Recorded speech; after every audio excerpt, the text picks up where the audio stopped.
In the year 2147, humanity had finally made contact with an alien species. These aliens, called the Valens, were strange but peaceful beings who communicated using patterns of light and sound. Their leader, Kelphic, worked hard to build friendly relations with Earth's United Galactic Council, UGC. For a while, everything seemed fine. But then, whispers began to spread about something happening far away from Earth on Europa, one of Jupiter's icy moons. Emily Dawson was a young journalist, always looking for stories that mattered. She spent her days digging into secrets that others ignored. One evening, while sifting through old files and reports online, she stumbled upon something unusual. Hidden deep within classified documents was evidence of a mysterious facility on Europa. It wasn't just any facility, it was a prison, and it held children. At first, Emily thought she must have misunderstood. Why would anyone lock up kids in space? Curious and alarmed, she decided to investigate further. Her search led her to Daniel Carter, a man who used to work as an engineer on Europa. He had left his job suddenly years ago, and no one knew why. When Emily tracked him down, he agreed to meet her at a quiet cafe near the edge of town. Daniel looked nervous when Emily showed him the documents. His hands trembled slightly as he flipped through the pages. "You shouldn't be poking around in this," he said, glancing over his shoulder as if someone might be listening. But Emily pressed him for answers. Slowly, reluctantly, Daniel started talking. He described the facility as cold and sterile, filled with white walls and humming machines. The children there weren't ordinary, he explained. They had strange abilities, things like moving objects with their minds or knowing what would happen before it did. At first, Daniel thought these powers were natural, but as time went on, he began to suspect otherwise. Something about the way the kids behaved made him uneasy, as though they were being changed somehow. When Emily asked how or why this was happening, Daniel hesitated. "I don't know all the details," he admitted, "but I do know that whatever they're doing to those kids isn't right." He told her about late-night meetings between scientists and military officials, about experiments conducted behind locked doors. Then, one day, he saw something he couldn't forget: a child, screaming in pain, as bright lights surrounded them. That was the moment Daniel decided to leave. As Emily listened, her mind raced with questions. Who was running this facility? What exactly were they doing to the children? And most importantly, why? Before she could ask more, the lights in the cafe flickered. A sudden power outage plunged the room into darkness. Daniel grabbed Emily's arm. "We need to go. Now," he whispered urgently. Outside, the streets were eerily quiet. As they walked quickly toward Emily's car, she noticed a shadowy figure watching them from across the street. Whoever it was disappeared into the night before she could get a good look. But one thing was clear: someone didn't want them asking questions. Back home, Emily sat at her desk, staring at the documents spread out before her. This story was bigger than anything she'd ever covered. If what Daniel said was true, then humanity wasn't just experimenting on children, they were playing with forces they didn't fully understand. And if the Valens found out, well, Emily didn't even want to think about what might happen next. The next morning, Emily couldn't stop thinking about what Daniel had told her. His words replayed in her mind like a broken recording. Children with strange powers, secret experiments, and a facility hidden on Europa. It all sounded like something out of a science fiction movie, but the documents she had found were real. The facility was real, and so were the children trapped inside it. Determined to uncover the truth, Emily decided to write an article. She knew she couldn't use her real name if someone was already watching her. Publishing under her own identity would be dangerous. Instead, she created a fake profile online and began typing. Her fingers flew across the keyboard as she summarized everything Daniel had shared, carefully avoiding any details that might reveal his identity or hers. When she finished, she posted the article under the pseudonym Stellar Watcher. Within Hours. The story exploded. People everywhere were talking about it. News outlets picked up the report, and social media platforms buzzed with outrage. How could humanity imprison children? What kind of experiments were being done to them? The questions poured in faster than anyone could answer. Even the Valens took notice. Celtic, their leader, addressed the United Galactic Council in a live broadcast that reached millions across the galaxy. "This is unacceptable," Celtic said, his voice calm but firm. His glowing form shimmered on screens as he spoke. "To imprison young beings, especially those who have done no harms, a violation of universal ethics. We demand answers from your leaders." On Europa, chaos erupted at the facility. Dr. Laura Bennett, the director in charge, paced back and forth in her office. She hadn't expected this kind of attention. For years, the project had operated in secrecy, shielded by layers of bureaucracy and lies. Now, thanks to some unknown whistleblower, the whole universe knew about it. Her superiors called constantly, demanding updates and solutions. Meanwhile, the staff scrambled to tighten security and prevent leaks. But it wasn't just humans reacting to the news. Inside the facility, the children felt it too. They didn't understand everything, they were too young for that, but they sensed the shift in energy. Guards patrolled the halls more frequently, their faces tense. Machines hummed louder, as if preparing for something big. One girl, named Lily, sat quietly in her room, staring at the wall. She didn't need to hear the news to know something was wrong. Her head throbbed with visions of flashing lights and angry voices. It scared her, but she kept it to herself. Back on Earth, Emily watched the reactions unfold with a mix of pride and fear. Her article had sparked a global conversation, but she also knew she had made enemies. Whoever controlled the facility wouldn't let this go unanswered. Still, she couldn't stop now. Not when lives were at stake. That evening, another message appeared in her inbox. This one was different from the others. It came from an anonymous sender, claiming to be one of the children. The text was short and full of spelling mistakes, as though written by someone unused to communicating this way. "Please help us," it read. "They hurt us here. I can feel things, bad things coming. Please come." Emily's heart raced as she read the words over and over. Was this real, or was it a trap? She forwarded the message to Daniel, hoping he could shed some light on it. He replied almost immediately. "It's him," Daniel wrote. "Jake Monroe. He's one of the kids I saw during my time there. If he's reaching out, it means he's desperate." Emily stared at the screen, her mind racing.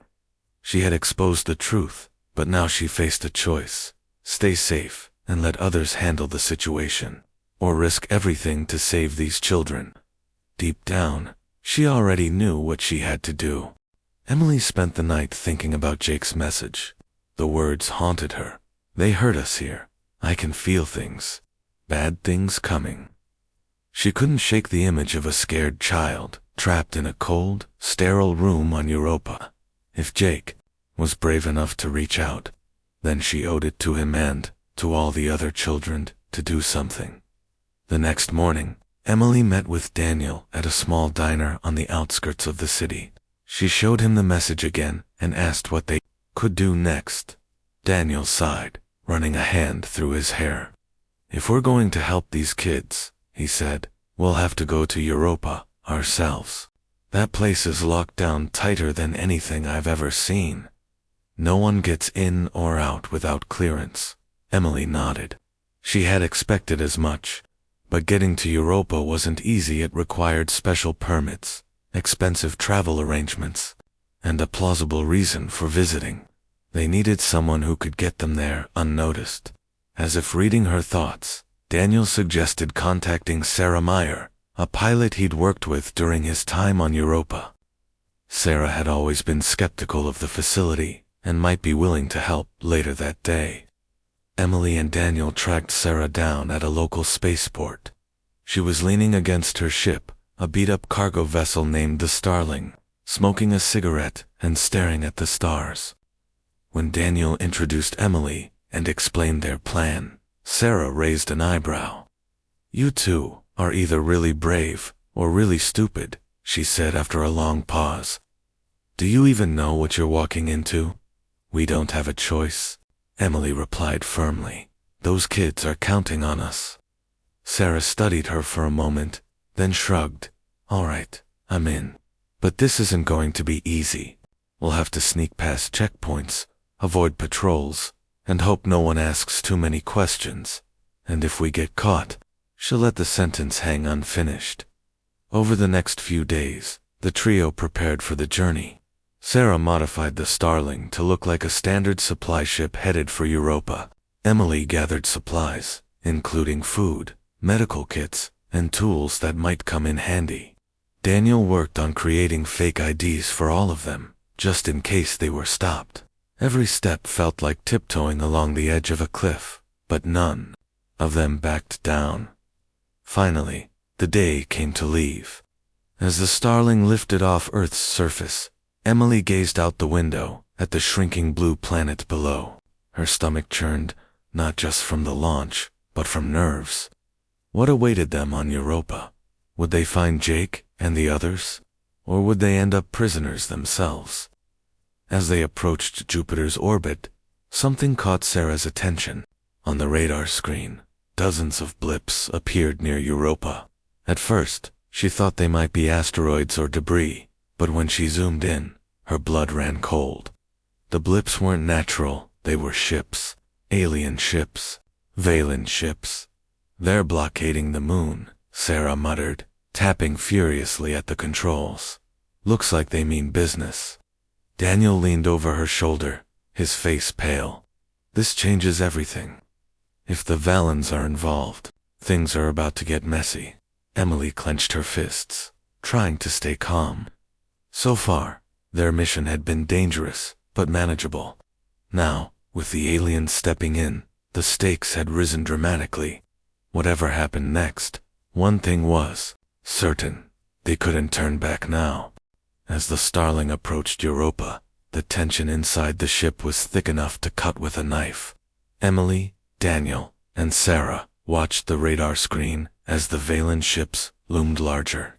Their sleek, glowing vessels surrounded the moon like a fortress, blocking any unauthorized entry. The blockade was impenetrable lore, so it seemed. "We can't just fly straight in," Sarah said, her voice steady but strained. "They'll see us coming and shoot us down before we even get close." Emily bit her lip. She had known the mission would be dangerous, but this was worse than she'd imagined. "Is there another way?" she asked. "Some kind of route we can take to avoid them?" Sarah nodded slowly. "There's a narrow corridor near the South Pole. It's risky, they might have sensors covering it, but if we time it right, we could slip through without being noticed."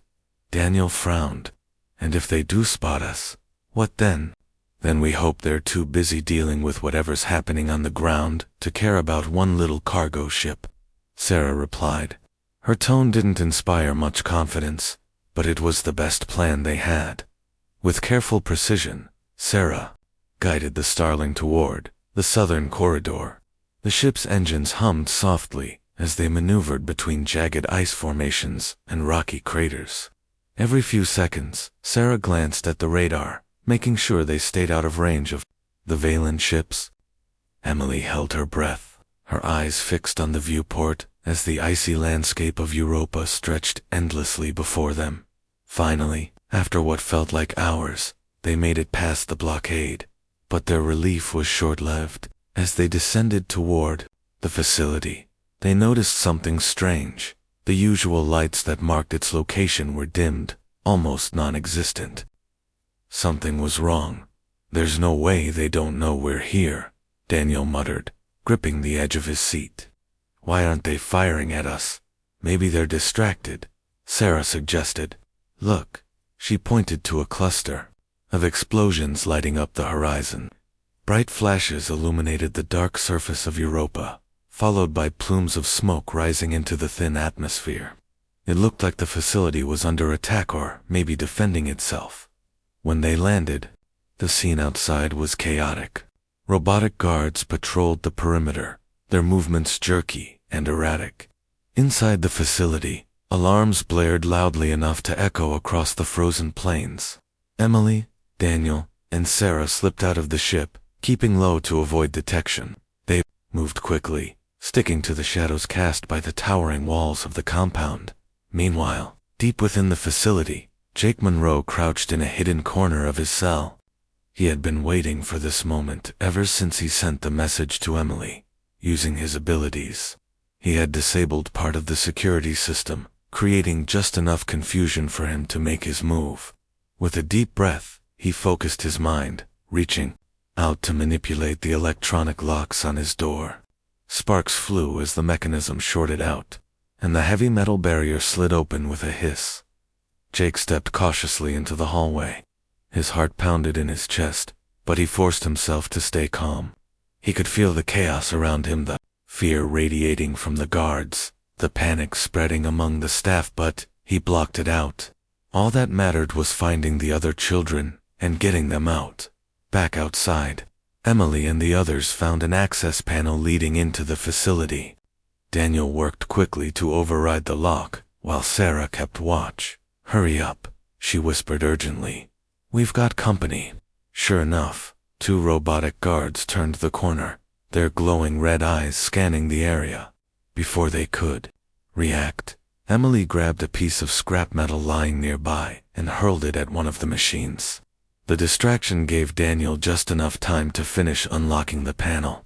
They slipped inside, closing the door behind them as the robots fired blindly into the darkness. Inside, the corridors were eerily quiet, except for the distant sound of alarms.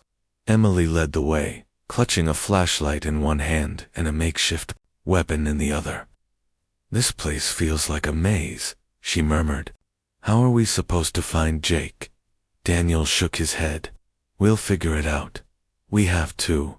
Unbeknownst to them, Jake was already working his way toward them, guided by visions of Emily and the others.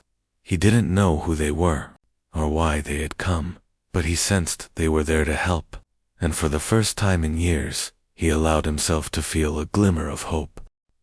The deeper Emily, Daniel, and Sarah ventured into the facility, the colder it felt, not just the biting chill of Europa's environment seeping through the walls, but a sense of dread that hung heavy in the air.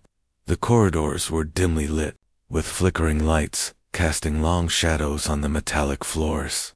Every step they took echoed loudly, making them flinch at every sound. They moved cautiously, sticking close together as they searched for any sign of the children or Jake. "This place is like a tomb," Sarah whispered, her voice barely audible over the hum of machinery. She tightened her grip on the small laser cutter she carried, ready to defend herself if needed. "How are we supposed to find anyone in this maze?" Emily didn't answer right away. Her mind raced as she tried to piece together what Daniel had told her about the layout of the facility. "We need to head toward the central hub," she said finally. "That's where they kept the kids last time. If we can get there, maybe we'll find something, records, clues, anything." Daniel nodded, though his face was pale. He remembered all too well what happened in the central hub during his time here. It wasn't just a holding area. It was also where the experiments took place. Thinking about it made his stomach churn. Still, he forced himself to focus. There was no turning back now. As they turned another corner, they nearly ran into a group of robotic guards. The machines whirred to life, their glowing red eyes locking onto the intruders. Without hesitation, Sarah raised her laser cutter and fired, disabling one of the robots before it could react. Daniel grabbed a metal pipe from the floor and swung it hard, smashing another guard's sensor array. Emily ducked behind a console, clutching her flashlight like a weapon, her heart pounding in her chest. When the last robot collapsed with a screech of sparks, the 3 of them stood panting, adrenaline coursing through their veins. "We can't keep doing this," Daniel said, wiping sweat from his forehead. "There are too many of them. We're going to get caught." "We don't have a choice," Emily shot back, her voice trembling but resolute. If we stop now, those kids are as good as dead. Before anyone could respond, a faint noise caught their attention, a soft scraping sound coming from further down the hallway. At first, they thought it might be another patrol of guards, but then a figure emerged from the shadows. It was a boy, no older than 10, wearing tattered clothes and looking both terrified and defiant. His wide eyes locked onto Emily. "Are you Stellar Watcher?" he asked hesitantly, his voice barely above a whisper. Emily froze, unsure how to respond. Then she realized it was Jake, the same boy who had sent her the desperate message days ago. "Yes," she said softly, stepping forward. "I'm here to help you. Are you, Jake?" He nodded, glancing nervously over his shoulder. "You shouldn't have come," he said. "It's not safe." "We're not leaving without you," Emily replied firmly. "Where are the others?" "The other kids?" Jake hesitated, then pointed down the corridor. "They're in the containment rooms. But the doors are locked, and the guards are everywhere. You won't make it." Sarah knelt beside him, placing a hand gently on his shoulder. "Listen, kid," she said, her tone kind but firm. "We've gotten this far, and we're not giving up now. Show us where to go, and we'll figure out the rest." For a moment, Jake looked uncertain. Then he straightened slightly, determination replacing fear in his expression. "Follow me," he said. "I know a way." With Jake leading the way, the group moved quickly through the twisting hallways. Jake seemed to know exactly where to go, avoiding patrols and deactivated security systems with ease. It was clear he had spent a lot of time studying the facility. As they walked, Emily couldn't help but marvel at his composure. Despite everything he had been through, he was brave and smarter than most adults she knew. Finally, they reached a large set of double doors, labeled Containment Wing. Beyond them lay rows of cells, each holding a child. Some stared blankly at the walls, while others pressed their faces against the glass, hope flickering in their eyes when they saw Jake and the others. "We need to get them out," Emily said, her voice shaking with urgency. "Now." But as Jake reached for the control panel to unlock the doors, an alarm blared louder than ever. Red lights flashed overhead, bathing the room in an ominous glow. From somewhere deep within the facility, a mechanical voice boomed. "Intruder. Alert. All units converge on Sector C." "They know we're here," Daniel muttered grimly. Jake placed his hands on the panel, closing his eyes. For a moment, nothing happened. Then, with a crackle of electricity, the locks disengaged, and the doors slid open. The children spilled out, blinking in confusion and fear. "We have to move," Jake said, his voice steady, despite the chaos. "They're coming." And with that, the unlikely group of rescuers and rescued began their frantic escape, pursued by the relentless forces of the facility, and perhaps even greater dangers waiting beyond its walls.